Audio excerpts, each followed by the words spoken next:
Hi friends, అందరికి నమస్కారం. మీరు చూస్తున్నారు గని ఇంటర్నెట్. ఉచిత స్కూటీల్లో పథకంలో భాగంగా 80% సబ్సిడీలో మనకి 1,50,000 స్కూటీ అనేది కూడా ఇవ్వడం అయితే జరుగుతుంది. అసలు దీనికి ఏ విధంగా అప్లికేషన్ చేసుకోవాలి, ఏమేమి డాక్యుమెంట్స్ ఉండాలి, అసలు ఎవరు అర్హులు దీనికి అప్లికేషన్ చేసుకోవడానికి, మీ యొక్క మొబైల్ నుంచి మీరు అనేది అప్లికేషన్ చేసుకునే విధానం అయితే ఈరోజు ఈ వీడియోలో తెలుసుకుందాం. మీరంటూ ఈ వీడియోని ఎక్కడ స్కిప్ చేయకుండా చూస్తే మాత్రం ఈ వీడియోలో మీకు 100% డౌట్స్ అనేది క్లారిటీ ఉంటుంది. ఎవరైతే మన ఛానల్ చూస్తున్నారో సబ్స్క్రైబ్ చేసుకోండి, పక్కనున్న బెల్ ఐకాన్ క్లిక్ చేయండి. మనం ప్రభుత్వ పథకాల గురించి, జాబ్ నోటిఫికేషన్ గురించి, మీ సేవ గురించి, ఆన్లైన్ గురించి చేసి పెడతాం కాబట్టి 100% మీకు ఏదో ఒక వీడియో అయితే ఉపయోగం ఉంటుంది. వాట్సాప్, టెలిగ్రామ్ ఛానల్లో జాయిన్ కావడం ద్వారా డైలీ యొక్క అప్డేట్స్ అయితే మీరు అక్కడి నుంచి పొందొచ్చు. మీరు అనేది గూగుల్లోకి వెళ్ళేసిన తర్వాత TGOBMMS అనేది టైప్ చేయండి.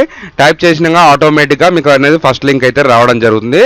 కొంతమంది నాకైతే చెప్తున్నారు, అప్లికేషన్ చేసిన వెంటనే మాకు ఆల్రెడీ అప్లైడ్ అని పడుతుంది, మేము ఏం చేయాలి, మేము అప్లికేషన్ చేసుకున్న ఫామ్ ఏ విధంగా చూసుకోవాలి అనే దాని గురించి అయితే అడుగుతున్నారు. దాని గురించి కూడా ఈరోజు ఈ వీడియోలో తెలుసుకుందాం.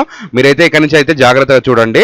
ఇక్కడ వచ్చేసి చూసుకున్న తర్వాత మీకు అనేది ఇక్కడ ఆప్షన్స్ అయితే రావడం జరిగింది. చూడండి, ఇక్కడ మీకు న్యూ వన్ ఉంది కదా, మైనారిటీ కార్పొరేషన్ తరపు నుంచి అయితే ఈ యొక్క స్కూటీలు అనేది కూడా మనకైతే పంపిణీ అయితే చేస్తున్నారు. అంటే నార్మల్ స్కూటీలు ఉన్నాయి, దీంట్లో ఎలక్ట్రికల్ స్కూటీలు అయితే ఉండడం జరుగుతుంది.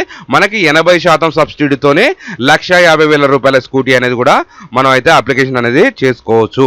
ఇక్కడ అనేది మీరు చూసుకోవచ్చు, ఇక్కడ తెలంగాణ మైనారిటీ ఫైనాన్స్ కార్పొరేషన్ అనేది కూడా ఇక్కడైతే మనకు ఉండడం జరుగుతుంది.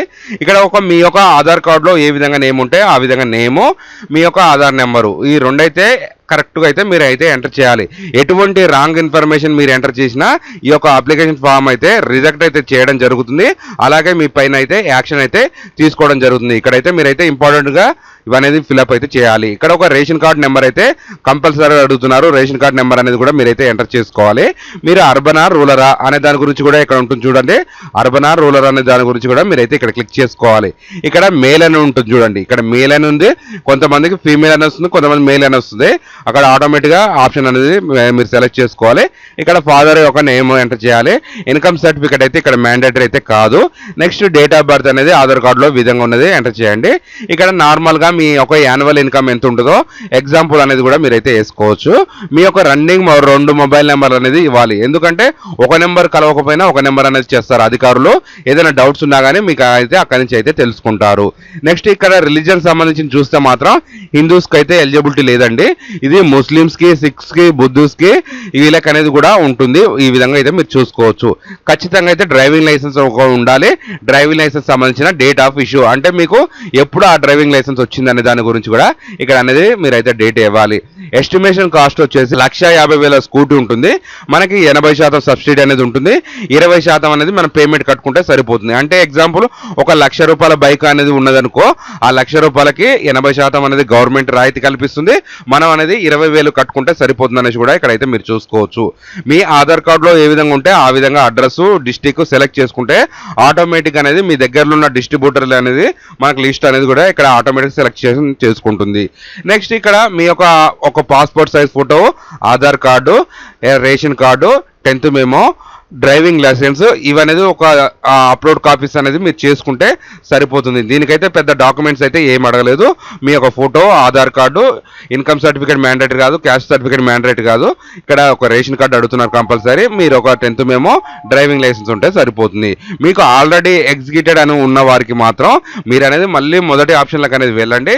వెళ్ళిన తర్వాత ఇక్కడ ఏ కార్పొరేషన్ తరపు నుంచి మీరు అయితే అప్లికేషన్ చేసుకున్నారో అది ఒక సెలెక్షన్ అనేది చేసుకోవాలి. ఇక్కడ మీకు మైనారిటీ కార్పొరేషన్ ఉంది, బీసీ కార్పొరేషన్ ఉంది. ఇవనేది మీరు అది క్లిక్ చేసిన వెంటనే ఇక్కడ డౌన్లోడ్ అప్లికేషన్ ప్రింట్అవుట్ అనేది ఉండడం జరుగుతుంది. చూసుకోవచ్చు మీరు ఏ స్కీమ్స్ నుంచి మీరు అప్లై చేశారు, బీసీయా, మైనారిటీయా, OBMMS అనేది కూడా ఉంటుంది. ఇక్కడైతే మీరు అయితే చూసుకోవచ్చు. ఇక్కడ నేను బీసీ తరపు నుంచి అప్పుడు అప్లై చేశాను కాబట్టి మనకి ఒక బెనిఫిటరీ ఐడి నెంబర్ ఉండాలి, లేదా డేట్ ఆఫ్ బర్త్, లేదా రేషన్ కార్డ్ నెంబర్ ఏదున్నా సెర్చ్ అనేది క్లిక్ చేస్తే మీకైతే వస్తుంది. ఎటువంటిది మీరు గతంలో అప్లికేషన్ చేసుకొని మీరు బెనిఫిట్ పొందినట్టయితే ఈ స్కీమ్కి అయితే అనర్హులుగా మీరైతే గుర్తించవచ్చు. ఇదండి ఈరోజు వీడియో. ఈ వీడియోలో కనుక మీకు ఏమైనా డౌట్ ఉంటే ఖచ్చితంగా కామెంట్ అనేది చేయండి. ఇలాంటి information video me friends and family మెంబర్స్కి షేర్ చేస్తారని కోరుకుంటున్నాను. Thanks for the watching.